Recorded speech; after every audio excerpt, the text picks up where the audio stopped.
बंगाल की भूमि प्राचीन काल से ही पूरे भारत के लिए प्रेरणा भूमि रही है। और आज ये मेरा सौभाग्य है, जिस वीर भूमि के वीरों ने, वीरांगनाओं ने भारत की रक्षा के लिए अपने आप को बलिदान किया, उस पावन वीर भूमि की धरा को आज मुझे नमन करने और आप सबसे संवाद करने का सौभाग्य प्राप्त हो रहा है। बहनों और भाइयों, हम सब इस बात को जानते हैं कि वीर भूमि वही भूमि है जिस भूमि के वीर सपूत श्री राजेश ओरांग, जिन्होंने देश की रक्षा करने के लिए अपने आप को समर्पित किया, उस वीर भूमि को कौन भारतीय नमन न करता हो। और इतिहास उठा करके देखिए,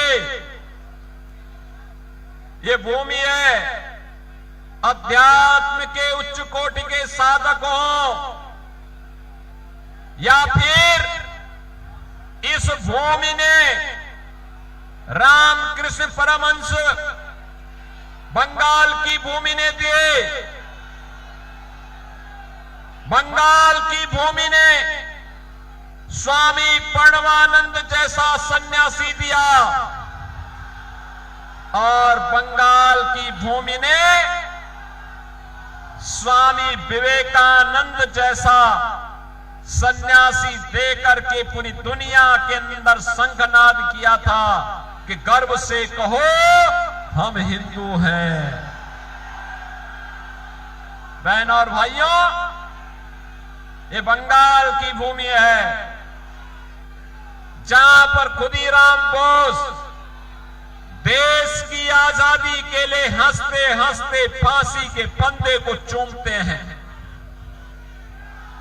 ये वही बंगाल की भूमि है जिसने नेताजी सुभाष चंद्र बोस भारत को दिए, जिन्होंने उद्घोष किया था, तुम मुझे खून दो मैं तुम्हें आजादी दूंगा। ये बंगाल की भूमि में पैदा होने वाले नेताजी सुभाष चंद्र बोस का उद्घोष था। बहनों और भाइयों, यही बंगाल की भूमि है जिस बंगाल की भूमि में डॉक्टर श्यामा प्रसाद मुखर्जी पैदा होकर के भारत की अखंडता के लिए उन्होंने अपना बलिदान दिया। और हर भाजपा का कार्यकर्ता एक ही उद्घोष करता था, जहां हुए बलिदान मुखर्जी वह कश्मीर हमारा है। ये भाजपा का कार्यकर्ता नारा लगाता था।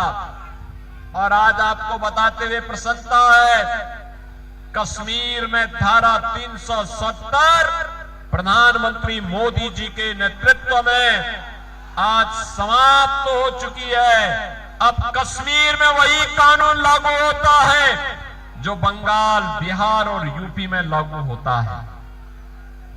बहनों और भाइयों, ऐसी पावन धरा को मैं कोटि कोटि नमन करता हूं। ये मेरा सौभाग्य है कि परम आध्यात्मिक और शक्ति पीठों से जुड़े हुए इस वीर भूमि को आप सबके माध्यम से प्रणाम करने का सौभाग्य मुझे प्राप्त हो रहा है। बहनों और भाइयों, बंगाल भारत का गौरव है। बंगाल ने भारत को दिशा दी है। बंगाल के अंदर वहां का किसान, यहां का नौजवान, यहां की बहनें अपने परिश्रम से बंगाल को कभी भारत का ग्रोथ इंजन बनाई थी, जो बंगाल कभी भारत के शिक्षा का केंद्र था, कल कारखानों का केंद्र था, भारत की इकोनॉमी का जो लीडर कहा जाता था, वह बंगाल आज माफिया की चपेट में है। वह Bengal sand mafia, coal mafia, land mafia, cattle mafia और सत्ता के संरक्षण में पल रहे उन माफियाओं के चंगुल में है। और इसीलिए तो जब टीएमसी की बात आती है तो बहनों और भाइयों, ये TMC terror, mafia and corruption का पर्याय है। टी का मतलब टेरर, एम का मतलब माफिया राज और सी का मतलब करप्शन का पर्याय बनकर के रह गई है। याद करिए, मोदी जी बंगाल के विकास के लिए यहां के गरीबों, दलितों, वंचितों, जनजातीय समुदाय के लिए जो धनराशि भेजते हैं, वह पैसा टीएमसी के गुंडे चट कर जाते हैं, खा जाते हैं। और इसीलिए बहनों और भाइयों, मैं आपसे कहने के लिए आया हूं, 2017 के पहले इसी प्रकार की बुरी स्थिति उत्तर प्रदेश में भी थी। वहां विकास ठप था, अपराध चरम पर था, हर दूसरे तीसरे दिन दंगे होते थे, गरीबों को, दलितों को, वंचितों को कुछ नहीं मिलता था। राम मंदिर आंदोलन के नाम पर हिंदुओं को प्रताड़ित किया जाता था, वहां पर अराजकता चरम पर थी। और जैसे ही बीजेपी की डबल इंजन सरकार यूपी में आई, आज यूपी का नक्शा बदल गया है। आज यूपी बदल गया है बहनों और भाइयों, आज यूपी बदल गया है। आज यूपी में न कर्फ्यू है न दंगा है, आज यूपी में सब चंगा है। यूपी में कोई कर्फ्यू नहीं, कोई दंगा नहीं, और यूपी ऐसा राज्य है जहां सड़कों पर नमाज भी नहीं पढ़ी जाती है।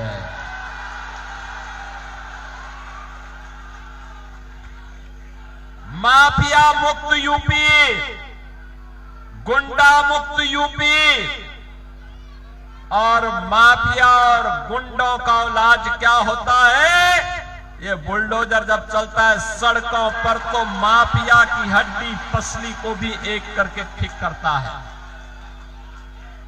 उसकी संपत्ति को अपने कब्जे में लेता है और गरीबों के लिए वहां आवास बनाए जाते हैं, गरीबों को आवास दिए जाते हैं, जनजाति लोगों को आवास बनाए जाते हैं। बहनों और भाइयों, आपसे यही कहने के लिए आया हूं, मैं जानता हूं कि आप सब इस चुनावी सभा के लिए भी आपको परेशान होना पड़ा था। इस सभा के लिए जब श्री दुर्ग सार बीजेपी के पदाधिकारी और मंडल अध्यक्षगण जब मेहनत कर रहे थे, टीएमसी के गुंडे धमका रहे थे। जो लोग इस चुनावी सभा में आ रहे थे, उन्हें धमकी दी जा रही थी, फतवे पढ़े जा रहे थे। घबराइए मत, 4 मई को बीजेपी की डबल इंजन सरकार आने दीजिए। ये जो गुंडे हैं, ये जो माफिया हैं, जो धमकी दे रहे हैं, डबल इंजन की बीजेपी की सरकार आने पर आपके स्वागत के लिए झाड़ू लगाते हुए दिखाई देंगे सड़कों पर। और इसीलिए मैं आपसे कहने के लिए आया हूं, किसी माफिया के दबाव में मत आइए, किसी गुंडे के दबाव में भी मत आइए, किसी मौलाना के दबाव में भी मत आइए। याद करना, इन सब की अराजकता का केवल और केवल इलाज है डबल इंजन की बीजेपी की सरकार। एक गरीब को मकान मिले, एक गरीब को आवास मिले, एक गरीब को वेलफेयर स्कीम का लाभ मिले, एक गरीब को उपचार की फ्री में सुविधा प्राप्त हो, एक किसान को उसकी उपज का अच्छा दाम प्राप्त हो, एक नौजवान को नौकरी और रोजगार की गारंटी हो, हर बेटी को सुरक्षा मिले और हर बहन स्वावलंबन के पथ पर अग्रसर हो। यह काम केवल और केवल बीजेपी की डबल इंजन सरकार कर सकती है। बीजेपी की डबल इंजन सरकार। बंगाल को तो पहले कांग्रेस ने, फिर कम्युनिस्टों ने, और 15 वर्षों से टीएमसी के द्वारा यहां पर इसको लूटा गया है। किसान बदहाल है, यहां पर धान की उपज लगातार घट रही है, मछली उत्पादन घट रहा है, नौजवान की नौकरी समाप्त हो गई है, कोयला उद्योग में कोल माफिया हावी हो गया है, यहां पर खनन के कार्यों में सैंड माफिया हावी हो गया है, गौ हत्या धड़ल्ले से हो रही है। बीजेपी आएगी, coal mafia, sand mafia, land mafia की प्रॉपर्टी को भी कब्जे में लेकर के गरीबों में वितरण करने का कार्य करेगी। तो वहीं दूसरी ओर न गौ माता को कटने देंगे और न हिंदुओं को बंटने देंगे। याद करिए ना, ममता दीदी तो अब प्रोटोकॉल भी भूल गई है।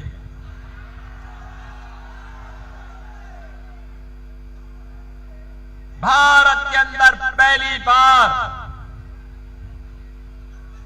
बार एक जनजातीय समुदाय की बेटी भारत के सर्वोच्च संवैधानिक पद पर राष्ट्रपति के रूप में बैठती है, और तृणमूल कांग्रेस की मुख्यमंत्री नहीं गई। कोई मंत्री नहीं गया स्वागत के लिए। एक सामान्य प्रोटोकॉल होता है, महामहिम राष्ट्रपति, उपराष्ट्रपति और प्रधानमंत्री किसी भी राज्य में जाते हैं, उस राज्य का राज्यपाल और उस राज्य का मुख्यमंत्री और वहां का प्रभारी मंत्री स्वागत के लिए खड़ा होता है। एक सामान्य प्रोटोकॉल होता है। लेकिन जब भारत की आदरणीय राष्ट्रपति श्रीमती द्रौपदी मुर्मू जी बंगाल के दौरे पर आई, तो ममता दीदी वह प्रोटोकॉल भी भूल गई। याद करिए, ये बंगाल की भूमि भारत की कल्चरल भूमि रही है। कल्चरल कैपिटल के रूप में बंगाल को पहचान मिली थी। आज बंगाल में प्रोटोकॉल बुला करके इसको क्राइम कैपिटल के रूप में ममता दीदी के नेतृत्व में टीएमसी ने बदल दिया है। और बहनों और भाइयों, यही है पहचान का संकट आज बंगाल के नौजवानों के सामने, यहां के अन्नदाता किसानों के सामने। सुरक्षा का वातावरण न होने के नाते हजारों उद्योग बंद हो गए हैं, नौजवान रोजगार से वंचित है, किसान को उपज का दाम नहीं मिल रहा है, सड़कें नहीं है, इंफ्रास्ट्रक्चर नहीं है, लोग परेशान हैं। मोदी जी जो पैसा भेजते हैं, टीएमसी के गुंडे डकार जाते हैं। और इसलिए बहनों और भाइयों, आज देखें ना यूपी में 17 के पहले कोई जय श्री राम बोलता था तो उस पे डंडे बरसते थे, राम भक्तों पर गोलियां चलाई जाती थी। और आज डबल इंजन की सरकार आई तो दुनिया का सबसे बड़ा राम मंदिर अयोध्या की धरती पे बन करके खड़ा हो गया। ये राम मंदिर भारत के स्वाभिमान का प्रतीक है, भारत के राष्ट्र गौरव का प्रतीक है। और राष्ट्र गौरव का यह प्रतीक इसी प्रकार से बनी रहे, इसके लिए हम सबका दायित्व बनता है। हम डबल इंजन की बीजेपी की गवर्नमेंट बंगाल के अंदर लाएं, बंगाल को फिर से भारत की कल्चरल कैपिटल के रूप में स्थापित करें, बंगाल को फिर से दुर्गा उत्सव और मां काली की भूमि के रूप में, मां तारा की भूमि के रूप में बंगाल को उसकी पहचान दें। बंगाल के नौजवानों को रोजगार मिलना चाहिए, यहां के गरीबों का उत्थान होना चाहिए। और इसके लिए डबल इंजन की बीजेपी की गवर्नमेंट ने आपके बीच में प्रत्याशी उतारे हैं, रामपुर हाट से श्री ध्रुव साहा को और हासन विधानसभा क्षेत्र से निखिल बनर्जी को। बहनों और भाइयों, मैं आपसे कहूंगा, आमार सोनार बांग्ला, आप बोलेंगे टीएमसी मुक्तो बांग्ला। आमार सोनार बांग्ला, आमार सोनार बांग्ला। मैं कहूंगा पलटानो दोरकार चाई, पलटानो दोरकार चाई बीजेपी सरकार, पलटानो दोरकार चाई बीजेपी सरकार। मेरे साथ बोलेंगे भारत माता की, भारत माता की।